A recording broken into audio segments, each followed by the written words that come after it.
This is the Kawasaki Eliminator and it bears no resemblance with the Eliminator that was sold in India back in early 2000s by Bajaj or the one that was ridden by Vivek Oberoi in the popular Bollywood movie Satya. This is an all-new motorcycle with a 451cc engine derived from the Ninja 400. And as you can see, this is not your quintessential retro highway-centric cruiser. Instead, it's a more modern and urban-centric motorcycle. Now, if you look at its body style and displacement, it seems like a more apt rival to the likes of the Harley-Davidson X440 or to some extent the Royal Enfield Meteor 350. But when you consider its price tag, it is way more expensive than the Super Meteor 650 as well. At Rs 5.62 lakh ex-showroom, the Eliminator is an exorbitantly priced motorcycle. At least on paper it is. But is there something about this bike that justifies that price tag? That's what we are trying to find through the course of this video, so stick with us till the end. But before you move ahead, make sure you subscribe to our channel, hit that bell icon and share this video with your friends, family and whoever you can.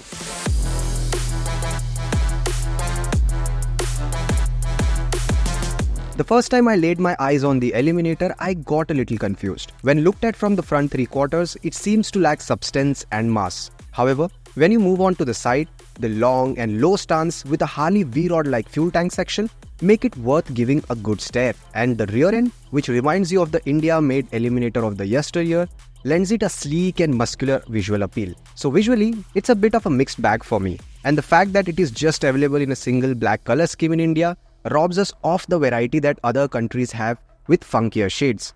Also, the round headlamp cowl should have been given as a standard fitment. Having said that, you do let us know your thoughts on its design in the comment section.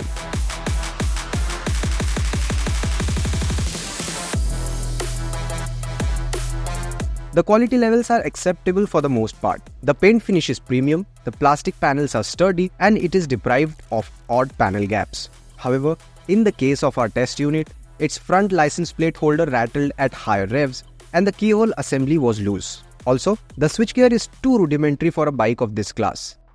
Now, let's quickly get to the riding part as that's where the Eliminator really shines. Typical of a cruiser, hopping on the Eliminator is extremely easy courtesy of its low 735mm of seat height.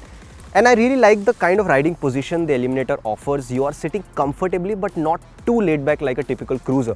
You have to crouch a little slightly to reach the handlebar, and if you are anywhere shorter than my 5 feet 11 inch stature, you'll have to crouch a little more. And the foot pegs are not extremely forward set, they are just slightly ahead of being center set, which means getting your feet up and down the pegs in traffic isn't cumbersome. And while the narrow handlebar takes away the leverage to some extent, but it inspires a lot of confidence to flick your way through traffic. And as for the seat, there is a lot of space and the cushioning is decent, so you will be comfortable on the seat for close to 2 hours of riding, and after that your backside might start getting a little sore. As for the pillion seat, the story is different altogether. As Ajinkya is demonstrating, there is not a lot of real estate and even the cushioning is very hard, so hauling a pillion around for anywhere more than a few minutes is just out of question.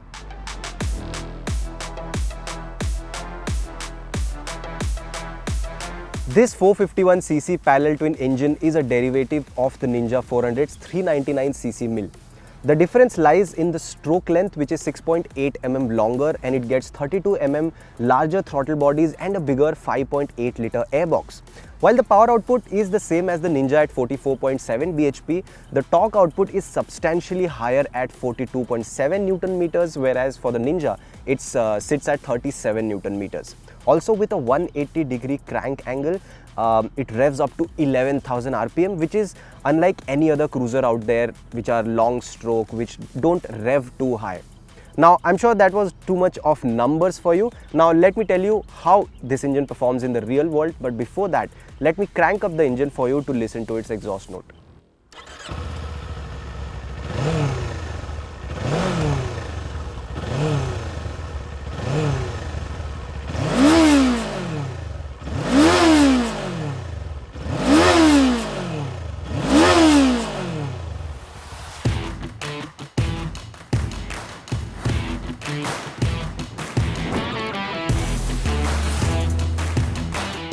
The adjectives I would use to define the character of this engine are fast, quick and sporty. The Eliminator truly feels like a comfortable sport bike. While there is decent build-up of torque right from 2000 RPM, this motor truly comes alive after 5000 RPM and goes on ripping till its red line, which is close to 11,000 RPM, quite unusual for a cruiser.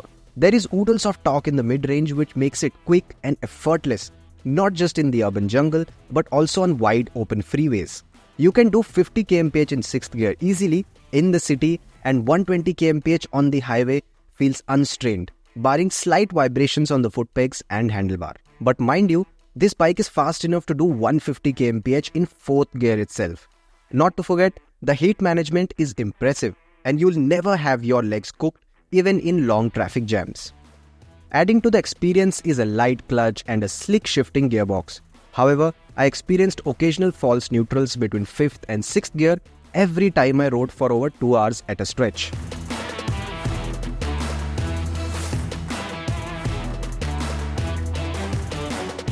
The handling, meanwhile, is as impressive as its engine performance. For a cruiser, it feels light and nimble, and flicking your way through traffic doesn't feel unnatural. At first, taking on corners might feel slightly odd, especially if you ride more traditional and taller street bikes, because the Eliminator tips in too quickly and abruptly. However, once you get used to that feeling, going around bends is a delightful affair. However, a slightly grippier set of tires would make it more enjoyable. The existing IRC rubbers get squirmy if you aren't extremely cautious with your throttle inputs around corners. Ride quality is another area where Eliminator impresses.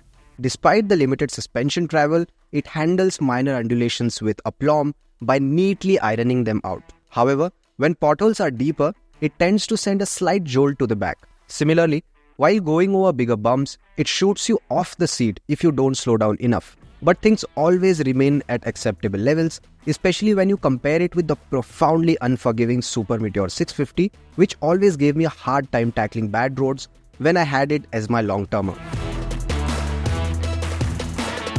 The Eliminator is quite sorted in the braking department too. The front disc brake delivers tremendous bite and the lever feel is adequate. The rear disc, meanwhile, works in a more progressive manner, exactly how it should.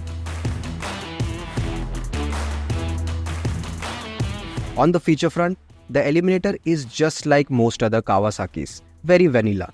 For its price, it's severely under-equipped. All you get is dual-channel ABS, LED lighting, a digital console and an assist and slipper clutch. Things which are a norm these days, like traction control, have been given a miss.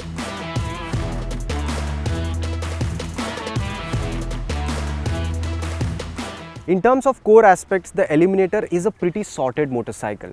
It has one of the most likable small capacity parallel twin engines out there, which is fast yet very forgiving. In terms of handling, it's very agile for a cruiser, and also the ride quality is acceptable, the brakes are strong and you sit in a very comfortable riding position. However, I feel it could do with more road presence and better features, but that's a very small part of why the pricing isn't justified.